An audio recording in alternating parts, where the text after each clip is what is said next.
क्या आपने कभी सोचा है कि शादी की रोशनी के बीच अचानक गोलियों की आवाज गूंज उठे तो क्या होगा? क्या आपने कभी कल्पना की है कि जहां बधाइयां दी जा रही हो, वहीं कुछ सेकंड में मातम छा जाए? क्या एक 40 साल पुराना जमीन विवाद तो जिंदगियों की कीमत मांग सकता है? क्या अदालत का फैसला बंदूक की गोलियों के आगे हार सकता है? क्या गांव की भीड़ के बीच 24 राउंड फायरिंग करने वाले इतने बेखौफ हो सकते हैं? और सबसे बड़ा और अहम सवाल, क्या जमीन अब रिश्तों से बरी हो गई है? क्या बदले की आग इतनी खतरनाक हो चुकी है कि भाई को भाई के सामने गोलियों से भून दिया जाए? रिसेप्शन की वो रात खुशियों से शुरू हुई थी, लेकिन खत्म हुई चीखों, खून और खामोशी के साथ। आखिर क्यों निशाना बने दो सगे भाई? किसने रची थी साजिश? क्या पहले से मिल रही थी धमकी? और क्या प्रशासन को था खतरे का अंदेशा? आज की खामोश वारदात सिर्फ डबल मर्डर की कहानी नहीं, बल्कि उन सवालों की पड़ताल है जो हमारे समाज के नींव को हिला देते हैं। आइए जानते हैं उस रात क्या हुआ था जब एक रिसेप्शन पार्टी मौत के मैदान में बदल गई। नमस्कार, आप देख रहे हैं न्यूज इंडिया का खास शो खामोश वारदात और मैं हूं आपके साथ विपिन। आज की कहानी जानने से पहले अगर आप मेरे चैनल पर नए हैं तो सबसे पहले चैनल को सब्सक्राइब और फॉलो कर लें। एक शादी की खुशियों के बीच बारूद की बू से लिपटी हुई थी। जहां ढोल नगारों की आवाज होनी थी, वहां 24 राउंड गोलियां की गूंज सुनाई थी। जहां मेहमान मिठाई खा रहे थे, वहां लहू बहने लगा और जहां आशीर्वाद दिए जा रहे थे, वहां मातम पसर गया। शादी की रात या साजिश की रात? रविवार की रात, पटना गोपालपुर थाना क्षेत्र का शाहपुर गांव। खुले खेत में पंडाल सजा था। रिसेप्शन पार्टी चल रही थी।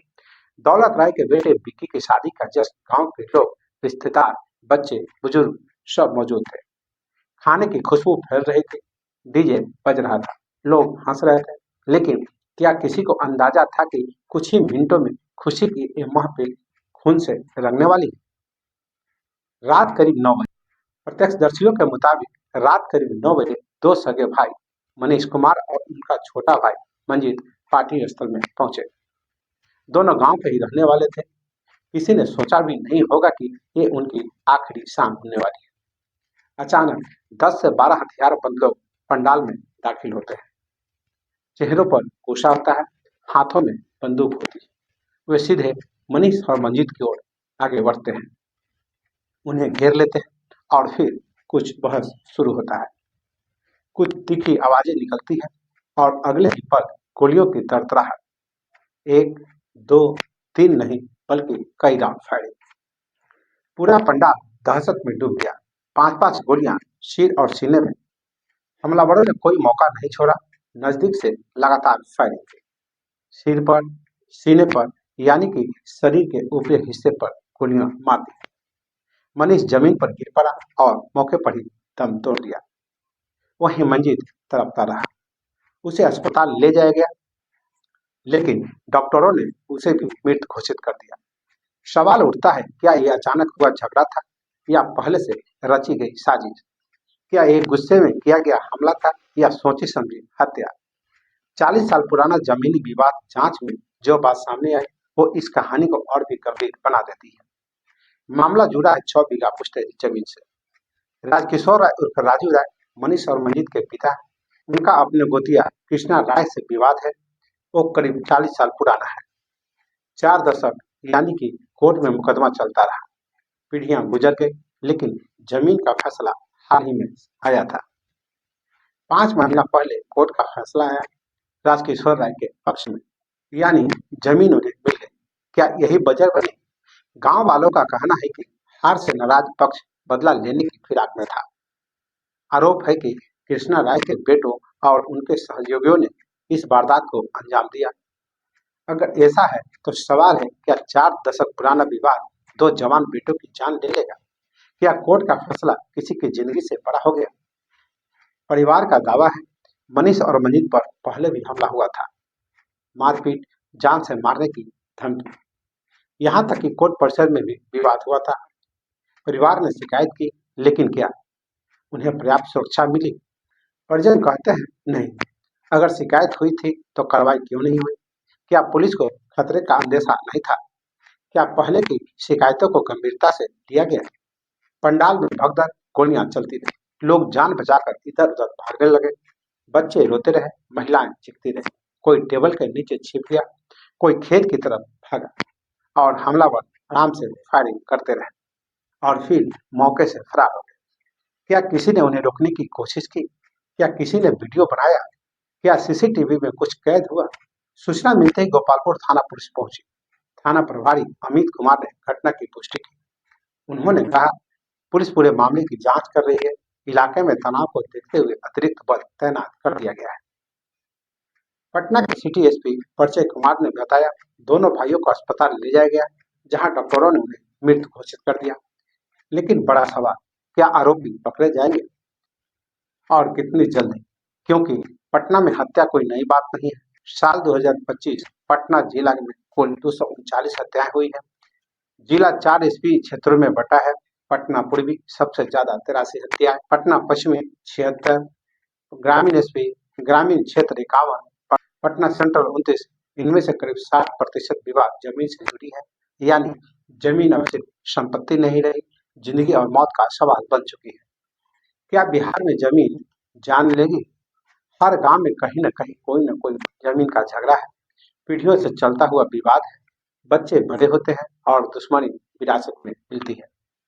क्या ये कानूनी सिस्टम की धीमी रफ्तार का नतीजा है या समझौते की संस्कृति खत्म हो चुकी है?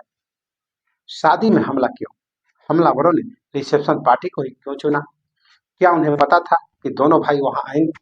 क्या ये पहले से तय था कि भीड़ के बीच घेर कर मारेंगे? क्या मकसद सिर्फ हत्या था या संदेश देना भी? देख लो, जो हमारे खिलाफ जाएगा उसका यही अंजाम होगा। क्या ऐसा ही संदेश था? घर में मातम, माँ बेहोश, पिता की आंखें सुनी।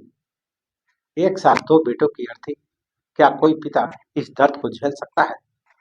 क्या कोई माँ ऐसी रात भूल सकती है?